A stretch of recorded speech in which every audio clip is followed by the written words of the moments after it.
name is Steve Jones, and I don't live here. No. You ready? Hi, my name is Kevin Ivey. I'm the Vice President of the Cove Repeater Association. My amateur radio call sign is K4IBE, Kilo 4, India Victor Echo. I'm an extra class operator, and I'm here to talk about digital radio, digital voice communications, and some of the huge advantages it has over analog, the old style radio communications. Everybody's familiar with what a radio looks like. You've probably seen a couple of these things. You turn a little knob on, it makes a funny little noise or something like that. You key the mic, and in this case I'm talking to a repeater, but we're in a middle building so nobody can hear me. K4IBE. Nothing. Okay? That's not going to work very well in any kind of an emergency. If you're in any kind of an enclosed area or outside and there's a complete loss of infrastructure. In the past, there's always been some kind of a police or a fire emergency network, and the amateur radio usually uses some kind of a portable system like this. But the range is limited, and you can't really get a whole lot done if you can't talk to anybody that's more than a couple of miles away from it. The advantages of digital radio is that it takes very little power, and it can communicate over larger distances with the same amount of energy coming out of the antennas. And possibly the biggest advantage, and what I'm going to get into primarily here, is the fact that DMR, I have a DMR radio here, actually I have two of them. This is called Yaesu System Fusion. It's another form of digital radio. Obviously the two systems are not the same, and they do compete with each other a little bit. I'm going to focus mostly on DMR because this stuff is really cheap and anybody can get into it for just a little over $100. No kidding. This radio here cost me $350. It's really expensive. It works great. I don't use it that much anymore though, because it's like gold. You don't want to drop it. In an emergency, it'll work just fine. Normally I have a big, huge antenna on it, but I put a little bitty one on here just so I could keep things within the room. All right, what I'm going to do is I'm going to turn these radios on and give you an example of what this stuff sounds like. Because if you have an analog radio, and we put it into the frequency mode. Let's go. 44800. All right, I've got that radio tuned now for the same frequency that this radio's on. And let's see what it sounds like. All right, if I key the mic, you're probably going to hear some sound coming out of that. Or not. Come on, what are you doing? At first I heard a bit of sound. There we go. I was on analog, so it wasn't working. All right, you hear that sound? Didn't sound anything like my voice, did it? No. It's not analog. It's not the sound that your voice makes when you talk into a microphone or record your voice or talk into your phone even. It's your voice that's been converted into computer language, basically. Little packets of information that are sent through any network, usually the internet, but you can send it through the air too. That's the huge advantage of this. If you have a repeater, see if I can do it this way.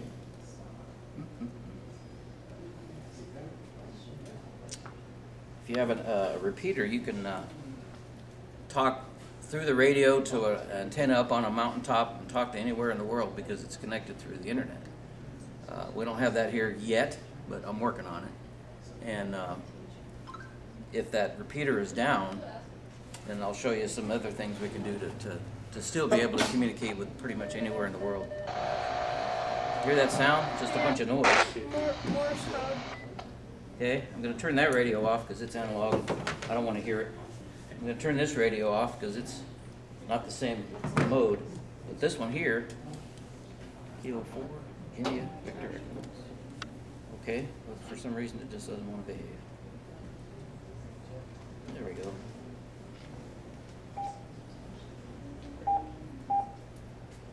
I'll get it here in a second. One downside of the whole system is it's It's a little complicated, and the learning curve is pretty high on initially getting these things programmed, because you don't just punch in a bunch of numbers like analog. You actually have to set up a network. And it's kind of a steep learning curve, but once you get it figured out, you become an expert pretty quick. K4 IVE.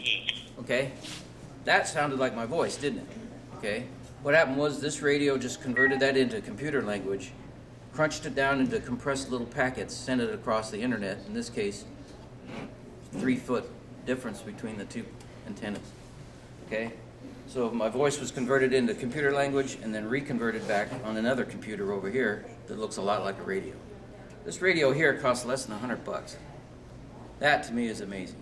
This radio here was almost $200 because it has a built-in repeater in it. I could set this up on a mountaintop somewhere and talk 20 miles away to somebody 10 miles on the other side of that mountain. Can you tell what the models are? This is a TYT MD380. There's probably 500,000 of these sold everywhere, just in the States. There's probably more than that.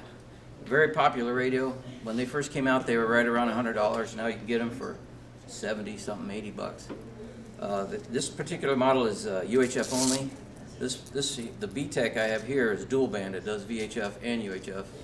It holds a lot of, it'll hold the entire database of the entire global DMR address What's database. the model on that one? This is called a B-Tech, what's it called? A 2x6. It's 2 channels and 6 watts. And I think that's what it's called. But it's a very popular radio. There's a newer one that's exactly the same. It's called the Anytone 787. And those are extremely popular right now. You go to any of the ham fests in the area, and they sell probably 20 or 30 of them every day. All right, I'm going to plug these in real quick so you can kind of see what this is. This is an amazing little device. All right, this is kind of bridging the gap between me talking to somebody over the internet through a repeater and the complete loss of infrastructure. If I've got one of these stupid little things, and I'll show you up here, you're probably familiar with Raspberry Pi Zero. Okay, the board on the bottom, the little green thing, is a Pi Zero W. What do they cost? $30? No, $12. They're cheap. The thing on top, this other little green board, is a radio. It's a transceiver. It's a transmitter and receiver. It has a USB adapter. It doesn't have a display because it broke and I threw it away. But these other two do. But this thing is a complete radio repeater system. And what's the model on that, or what's it called? This is called an MMDVM, a multi-mode digital voice modem. They're real cheap. You can get them. You can get the Raspberry Pi for, like I said, what are they? Less than $20. The MMDVM board is about 60, 30 something bucks. They're really cheap. You can get the whole thing assembled for less than $100. It's funny. I tried once. I bought one on eBay that was assembled, and they had put it together backwards. I had to take it apart and fix it. All these other ones, this one here particularly, I built myself. I just bought the parts and stuck it together. It comes with a really cool application that's called PiStar. And So that would work on all the Raspberry Pis, so if you have a 3 or Yes. a 4? it works on a Pi 3, not a 3B, not a 3B plus. Out of 3B plus. Okay. Yeah. So Pi 3. Pi 3. So not a 4 then either. Not yet. They're working on it. Okay? All right, I'm going to plug this in. Let's give it a couple of... It takes about a minute for the thing to boot and run, because it is a Pi, so, you got to let the thing start up. I'm going to do the second one over here. Put it right here, where you can see the display a little bit easier. Let this thing boot up. You can see the lights are starting to blink. It'll get all pretty colors and stuff. A little tiny antenna on it. And what I'm going to do is I've coordinated with a friend of mine in Alabama who's going to talk to me over a particular network called the Alabama Link. Everybody on the network has an address. It's a 7-digit code. Mine just happens to be 3101086. I have it memorized. If you know the number for a group, or what's called a talk group, talk groups are broken down by addresses that As you get smaller in numbers, they get bigger in geographical area. The United States is 3-1. If you want to talk to everybody in the entire United States, 3100. There's a group called 310 that's called 310, TAC 310. These are real popular. Each state has their own code. Alabama is 31010. So Can you talk open-ended, or do you have to be a member of the group? no, all you need is that ID code. Okay. You go online. I don't remember the name of the website right away, but if you Google it, it'll pop up first thing. Okay. You get a DMR ID, Right. and it takes about a day. You have to prove to them that you have a radio operator's license of some kind, and then they assign you a code. Yeah, let's see if I can get this thing to work. This one here I've got set up for. It says Fusion. Oh, that's the wrong one. Here we go. You see on the display it says DMR, and it says listening, and it's got an IP address. I've got it running through my phone right now. This is my internet connection. Okay, so anywhere I go, as long as I got that phone and the phone is connected to something, I can talk on DMR. K4. A couple of radios running the same network, so. So anybody on the internet can pick you up, Yes. anywhere in the world? Yes, as long as you have some kind of an internet or an RF connection. In other words, if I have a connection to a repeater, that repeater's connected to another repeater, and then somebody's on the other end of that with another radio. You said we do have repeaters strung out from Dallas down? There's a statewide in Texas. We have Texas Nexus, which is System Fusion. That's this system over here, which I'm going to turn on now, by the way. I'm not talking just about DMR. I'm also talking about Fusion too. Texas Nexus is the network that runs all the way from Oklahoma to the Gulf, except for right around here. We're in sort of a little. We're in the We void. got kind of a dead area right here. I'm working on that. How though. far does a repeater go? 50 miles? A repeater can usually go about 20 miles. 20? Yeah. If you've got a connection between them or an internet connection, like if I want to talk on Texas Nexus, all I've got to do is just tune this thing up, put it on that. K4 IV. Alabama link. Alabama link. You hear that? I'm talking on Fusion, Right. but I'm also on the same network on a totally different radio network. This is DMR, this is Fusion. I talk in one, you can hear me on the other. K4IVE. K4IV. Okay? What's a different network? They're two totally different protocols, two different radio brands, two completely different systems. So protocol-wise, what are they called? This is DMR, Okay. Digital Mobile Radio. Yeah. This is Yaesu System Fusion. What? It's Yaesu, the radio company. It's called Fusion. That's basically what everybody calls And it. the other one, called Fusion. Yeah. Yeah, There's a okay. third one. It's called D-Star. It's ICOM's proprietary system. And there's NXDN, which is a sort of a simpler version of DMR. It only uses one time slot. DMR is pretty cool because it uses a lot less hardware. You only need one antenna, one radio, and one frequency to make the whole thing run. Fusion runs on a conventional two-channel repeater system. Unfortunately, the folks on the other end of the Alabama link are not talking today, I guess, on K4IVE on Alabama link. Anybody home? K4IV on Alabama link. Anybody home? I'm talking to myself. But So you're going from here to a cell tower? I'm going from here to that little box right there, and that's Where's it. that box going? A cell Going to tower? my phone. The phone is going to wherever the phone towers are. The cell tower. Yep. Okay. And I've got both of these running on two different frequencies. This is on one frequency, this is on another. If I wanted to, I could set one of these little MMDVM, they're called hotspots. I could set that up to run all three of these modes. It gets a little noisy after a while. Okay, that's analog radio. Did you hear that mess?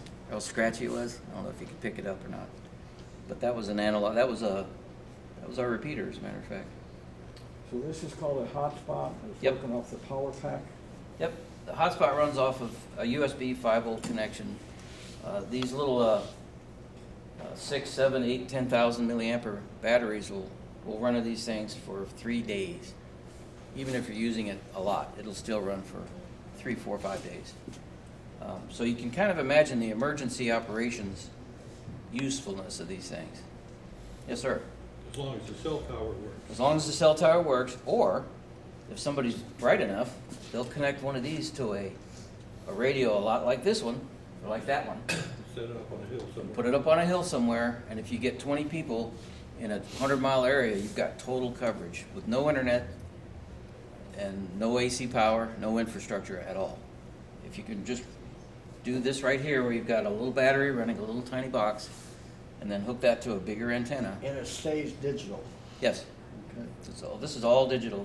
These systems don't work on analog at all. So digital, at least what, I'm sorry, is a lot clearer than analog? Oh, yes. I don't know if you could hear the K4IVE on Alabama. K4IVE on Alabama Link. Okay. I mean, both of these radios, both of these protocols use what's called C4FM. It's a four iterated digital mode. In other words, there's 4 carriers, and then each one does phase amplification of each one of those 4 carriers. It gets complicated, but the bottom line is it's very high quality reproduction of your voice. So you're getting rid of the squelch problem. You get rid of, there's no static. There's no static. Okay. You don't hear any static on this. All it does is it takes your voice and nothing else and encodes it using what's called a vocoder. C4FM is the encryption or encoding method that both of these systems use. D-Star and the other modes, the P25, which is what the police system uses, they use a trunk system that uses a slightly older version of the same kind of system. These two here are the most modern of the methods of